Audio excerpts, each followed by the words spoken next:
A lot of investors went through the systematic investment plan or SIP route, as you mentioned. Sure.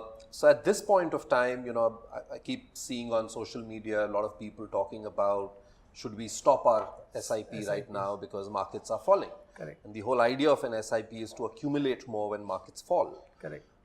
At least for the SIP investors, would you say that irrespective of the signal that is coming, if you've got into the discipline of investing, continue with that? Absolutely. I tell my investors and my audiences when I do investor awareness programs that you should be extremely happy if the markets are correcting and your SIPs are happening. Because intention is not to collect less units, intention is to collect more units for the same amount of money. To give you an analogy which the investors would understand, if I was to buy 10,000 rupees worth of gold every month, this month I get 10 grams of gold, and the next month the gold prices fall down, and for same 10,000 rupees I get 12 grams of gold. So as an investor, would you be happy to accumulate 12 grams of gold or 10 grams of gold? Answer is very clear and very logical.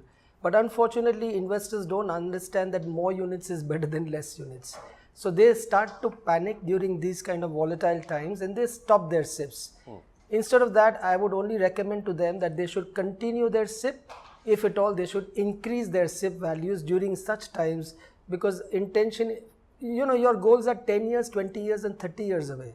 By looking at your portfolio on month basis and being very happy that the markets have gone up and your portfolio is growing, on the contrary, over 3 years or 5 years, if the SIP valuation is going down, you should be extremely happy, because that market cycle of 5 to 7 years, by accumulating more units during these periods, it will take you to a different level altogether.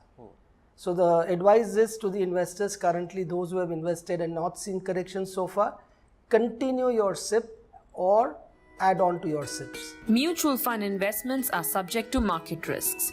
Read all scheme-related documents carefully.